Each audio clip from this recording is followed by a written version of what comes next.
Morning, morning. You guys have a good Thanksgiving? Fried turkey, baked turkey, brine turkey? Anyone? Guys?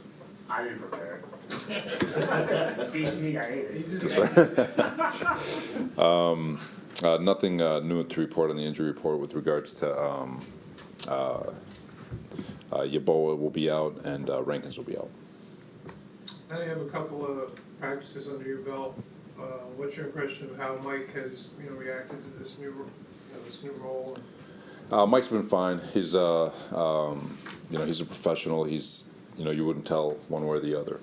He does a really good job running the offense. He's got good command of the huddle. So just we're all excited for his opportunity. How do you think he's grown since the last time he played was the former interception game against Buffalo, right? So how do you think he's grown since then? For sure, he's he prepares every day like he's the next man up, which he is in this case. So he's a professional in every sense of the word, and as much as he's grown, you naturally will grow because of the way he attacks every day. He's got another year under his belt within the system, and he's got another year under his belt as an NFL football player to be able to see all these defenses. And while it hasn't happened in a game setting, he's had these practices. He's been in meeting rooms, and like I said, the best players in the world are the ones who can play without thought. And so he's got another year under his belt with regards to the mental aspect of it, and now he just has to attack the game on Sunday. He told us that you called him Tuesday night. How would you describe that conversation? Because he's not a guy who's had a lot of experience, so it's kind of a big deal, I'm sure. It lasted all of 30 seconds. I said, Mike, how you doing? He said, good. And I said, all right, you ready to roll, man? And he said, yep. I said, all right, I'll see you tomorrow. And that was it. So. We asked him about being a season. I asked him, hey, and he answered that like a guy who's been around, a guy with experience. And he said, do that, that's when you lose the focus. Is that kind of what you're looking for, like from a quarterback, that approach with the big spot? He's getting a shot here where he hasn't had a lot of opportunities. For sure. I don't want to minimize the question. It's every position. Sure. You're not. If your best is you're not trying to be the best in the world. Obviously, that's the goal. But if you're trying to chase something you have no control, you're just trying to be your best. What is your best? And you trust that your best is good enough. And so he doesn't need to be anybody but Mike White. And just no different than Quinnen Williams doesn't have to be anybody different than Quinnen Williams. He doesn't need to be anybody. He's himself. And if you know what your fastball is and you know what your changeups are, just let it rip. And we all have faith in Mike White, and we have faith in his mental makeup and the way he prepares, and we all believe that his best is good enough. Do you expect to see Justin Fields on Sunday? We're preparing for him. If he plays, we'll hit him. If he doesn't play, we'll do our best to hit the next guy. Sometimes, Robert, you could say, when the quarterback's question with the team, say, well, we're prepared for their offense. It doesn't really matter who's at quarterback. That's not this situation. Yeah. City can't do what Justin Fields does. You almost have to prepare for two different offenses this week. No, you know what they're going to do. You know so the element that comes into play is the quarterback run game. Right. So you're obviously going to prepare for the quarterback run game, and you're going to, thankfully we've got a lot of reps under our belt from the different quarterbacks we've had to play this year. So with regards to Justin, if he plays, there's the added element of his scrambling ability, which is Josh Allen. And Josh Allen actually runs the ball too. So there's a lot of things that we've banked reps on. So we'll be able to practice all that. But as far as their offense, their structure, their run game, all that stuff, both can do it at a high level. And so we're just adding a QB run game aspect to it. What are your thoughts about Justin Fields during the pre-draft process and also just the way he's playing right now? Thought he was big, strong. Obviously, he's got all the athleticism. He's really coming to his own as and they've done a really good job with regards to the added dimension of the run game, and he's getting better as a passer. But his off-schedule running QB run game, it's a problem for sure. Probably your defense did so many good things on Sunday against the Patriots, but one area that looked a little off was missed tackles. You seem like you missed a lot of tackles on some of those drives.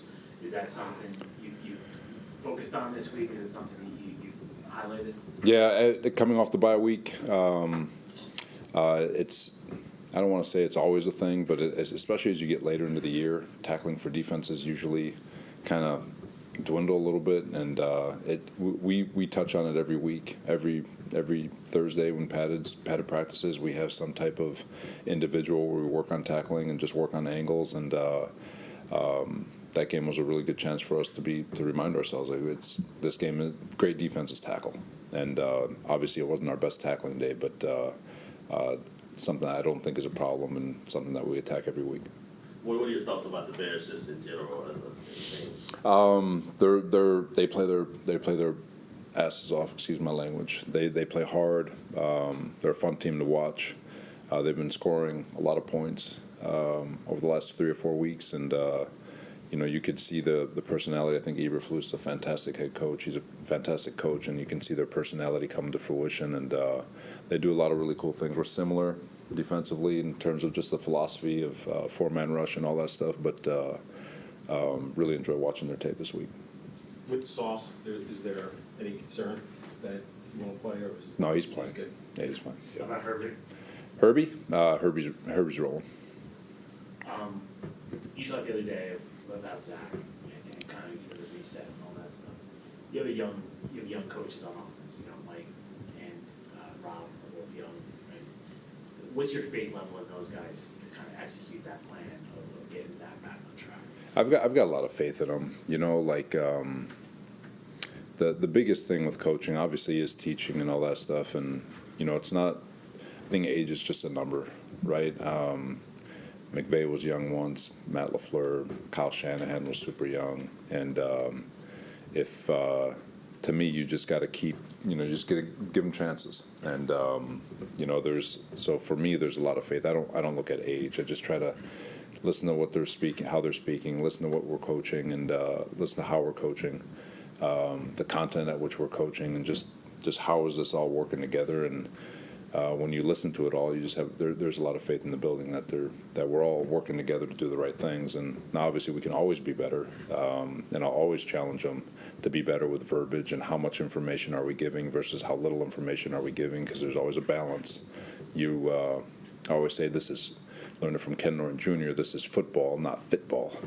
And so you want them to play football. You don't want robots. And and this is for every position group, and including myself. You just want to play.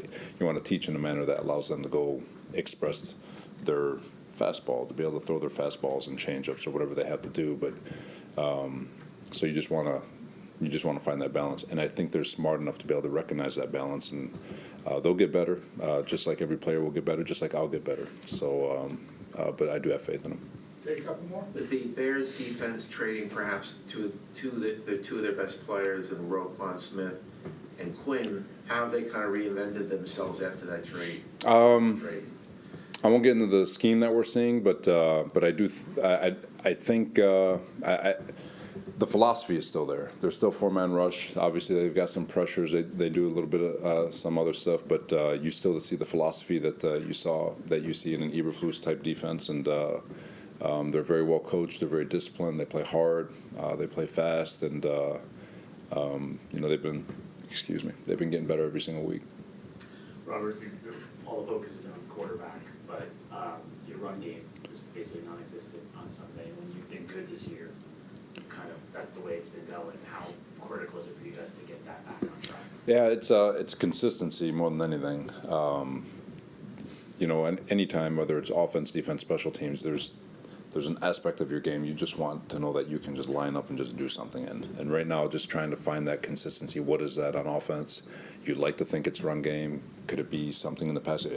Just something where we know and we're comfortable to be able to run it. Now, with regards to the run game, yeah, you always want to establish that, especially me, right? It's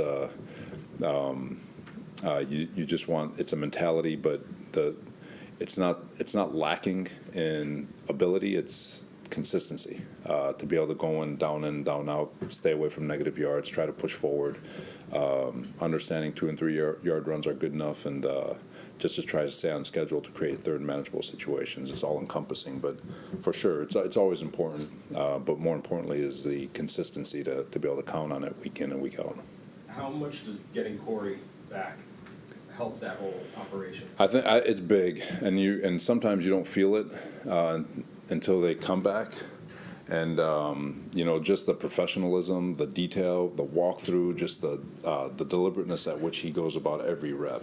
It's such a high regard for Corey and his professional manner, but him lining up, getting other people lined up. There's a calm with him in the huddle, because we are young at that receiver spot, and so when he's in there and he's kind of directing traffic and he's talking to people, and then the way he practices and the way he the effort, I know from a stat standpoint, fantasy wise, you may not look at it and say, well, he's not really doing much, but he's by far one of our more productive receivers, just because of what he does, not just on the field but off the field, but also within the run game and all the different things he does. Kyle's an engineer. Piggybacking off that, does Corey's return, what does that mean for Mims? I think he was inactive before Corey was hurt. We anticipate having Mims up. There's still a role. He's earned that role, so hopefully he still continues to get some opportunities. But Corey rolls back as the number 1C. This Friday's shirt? Yeah, we're recognizing the Northwest United Workhorses. They're in Connecticut, a co-op program made up of 5 different tech schools. Their coach, Jennifer Garzone, is the first female head coach to win a varsity game in Connecticut history. But not only that, they're undefeated and won their conference. So best of luck to them in the playoffs. I like that shirt even more. Yeah, it's a hell of a shirt. All right, thanks, guys. Should have Holbrook short.